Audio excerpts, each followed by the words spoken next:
आप एसबीआई के खाता धारक हैं और ब्रांच या एटीएम से पैसे निकालने के लिए आप जा रहे हैं, तो अब इसका मुफ्त ट्रांजैक्शन की लिमिट भी तय कर दिया गया है। यानी कि आप 30 दिनों में अब एटीएम से या फिर ब्रांच जा करके कितना ट्रांजैक्शन, कितना बार पैसे आप कैश में निकासी कर सकते हैं, इसका नया नियम आज ध्यान से समझ लीजिएगा, जिसमें हम आज एसबीआई खाता धारकों के लिए 8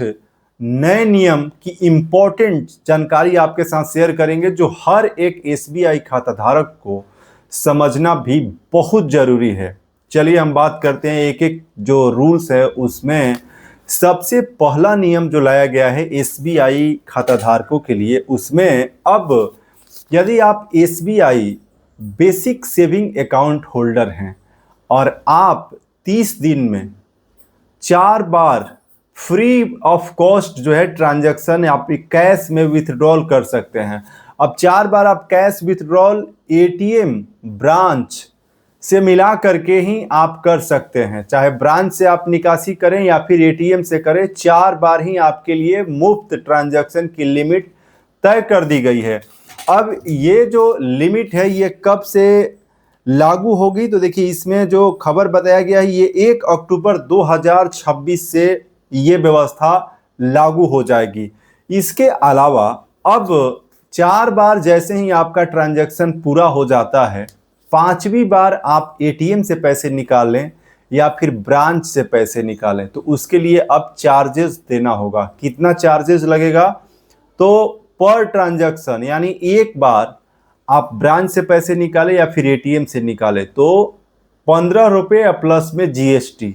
तो ये चार्जेज अब 1 बार 2 बार 3 बार 4 बार जितना बार आप जो है कैश में ट्रांजैक्शन विथड्रॉल करेंगे तो उसका 15 प्लस जीएसटी आपको देना होगा। अब चलिए अगले नियम की बात करते हैं, और इसमें एक इम्पॉर्टेंट और भी रूल्स जोड़ा गया है कि अगर आप डिजिटल तरीकों से भी लेन देन करते हैं, जैसे आप मान लीजिए किसी दुकान पर भी पेमेंट करते हैं, तो सामान खरीदे पैसा दे दिए, लेकिन किसी को आप मान लीजिए 20,000 रुपये भेज रहे हैं, तो उसकी भी इसमें बताया जा रहा है कि गणना की जा सकती है। अभी इसको लेकर के स्पष्ट तो रूल नहीं है, लेकिन अभी की जो इम्पोर्टेंट रूल्स हमने जो पढ़ा है उसमें ये जरूर शामिल दिखाई पड़ा मुझे कि डिजिटल लेन देन भी इसमें जोड़े जाएंगे, और नए नियमों के अनुसार डिजिटल लेन देन की भी इन 4 मुफ्त निकासी की सीमा में ही जोड़ा जाएगा। तो अब अगर डिजिटल लेन देन को भी इसमें जोड़ दिया जाता है तो ये तो फिर और भी ज़्यादा सख्त रूल हो जाएंगे, लेकिन ये अभी स्पष्ट नहीं है। वहीं इसके अलावा जो एटीएम को लेकर के जो और इम्पोर्टेंट रूल्स जो लागू होंगे उसमें अब सामान्य कार्ड, जिनके पास जो एटीएम का कार्ड है और जिनके पास प्लेटिनम कार्ड है, तो सामान्य कार्ड वाले जो एटीएम धारक हैं वे तो एक दिन में मैक्सिमम 40,000 रुपये अपने कार्ड से निकाल सकते हैं। प्लेटिनम कार्ड धारक जो हैं वे एक दिन में मैक्सिमम 1 लाख रुपए की निकासी कर सकते हैं, जो कि एटीएम का ये जो रूल्स है। वहीं अब 10,000 रुपये से अधिक की निकासी आप करेंगे तो उसमें आपको ओटीपी डालना पड़ेगा, यानी कि कार्ड से जैसे एटीएम में आप पैसे निकाल रहे हैं, 20,000 रुपये ट्रांजैक्शन करने के लिए आप जो है वहाँ पे डालें, तो आपके मोबाइल पर ओटीपी आएगा। ओटीपी जब डाल करके वेरीफाई करेंगे तभी 20,000 रुपये यानी 10,000 से रुपये की अधिक निकासी आप एटीएम से कर पाएंगे। वहीं अगर मान लीजिए कि आपका खाता एसबीआई में है और दूसरे बैंक के एटीएम से आप पैसे निकालने के लिए जा रहे हैं, तो उसका भी रूल समझ लीजिए। अब गैर यानी कि दूसरे बैंक के एटीएम मशीन से अगर आप पैसे निकाल रहे हैं तो इस पर भी राशि पहले 21 रुपये प्लस जीएसटी थी, जो कि फ्री जो आपका सीमा था मुफ्त ट्रांजैक्शन का, उसके बाद अब इसको 23 प्लस जीएसटी यानी इसको भी बढ़ा दिया गया है। और 4 बार के बाद अगर आप एसबीआई के अलावा दूसरे बैंकों के एटीएम से भी निकासी करेंगे तो उस पर भी ये चार्जेस एप्लीकेबल होगा। चलिए अगले रूल्स की बात करते हैं। अब गैर वित्तीय लेन देन यानी कि नॉन फाइनेंशियल ट्रांजैक्शन की हम बात करते हैं। मान लीजिए कि आपका लिमिट पूरा हो चुका है, जैसे एसबीआई के आप एटीएम में गए, अपना मिनी स्टेटमेंट चेक किए, आप अपने बैंक का बैलेंस चेक किए और उसकी भी जो सीमा है वे पूरी हो चुकी है। और आप जैसे दूसरे बैंक के एटीएम में गए, जैसे यूनियन बैंक ऑफ इंडिया में गए, पंजाब में चले गए या फिर अदर बैंक के एटीएम में गए और वहां पर एसबीआई का कार्ड डाल करके आप मिनी स्टेटमेंट देख रहे हैं, बैलेंस इंक्वायरी कर रहे हैं, तो उस पर भी चार्जेस लागू होंगे। अब इसमें 11 रुपये प्लस जीएसटी आपको इस इंक्वायरी के लिए भी देना होगा। चलिए अगले कुछ रूल्स की बात कर लेते हैं।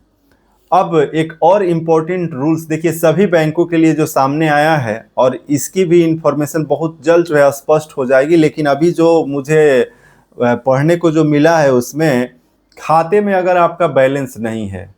एसबीआई के खाते में बैलेंस नहीं है और आप पैसे किसी को भेजने के लिए प्रयास कर रहे हैं या पैसे निकालने का प्रयास कर रहे हैं एटीएम से जा करके,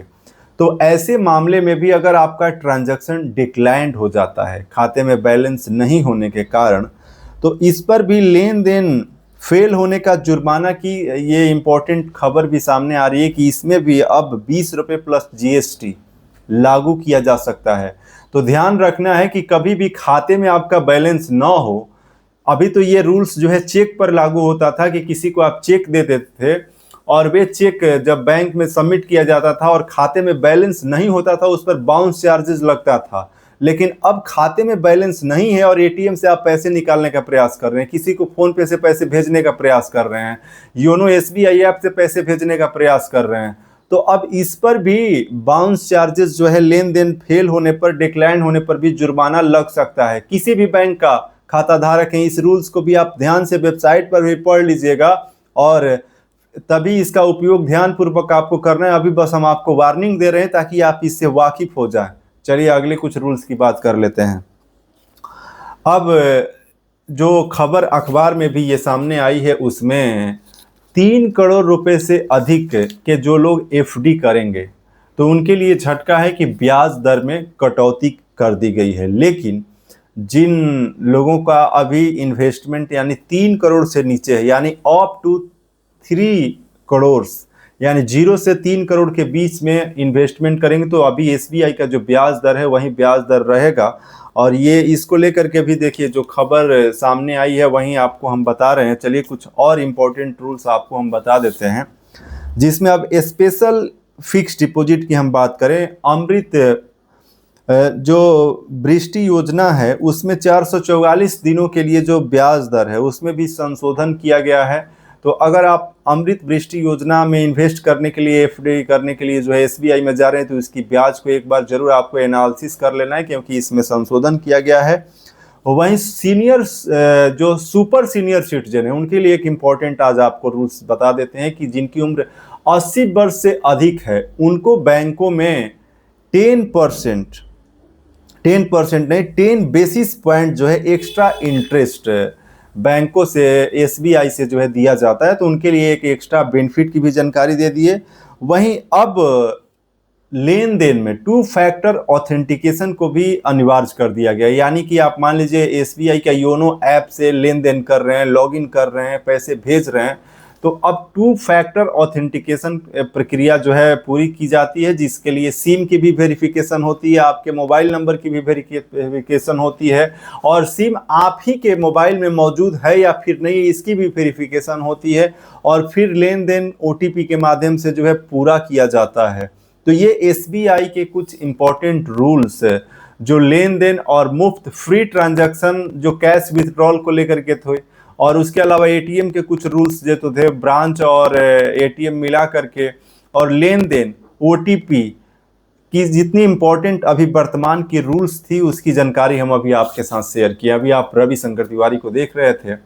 और अगर आप चैनल पर पहली बार जुड़े हैं तो सब्सक्राइब कर लीजिएगा, साथ ही साथ इस वीडियो को जरूर लाइक कीजिएगा,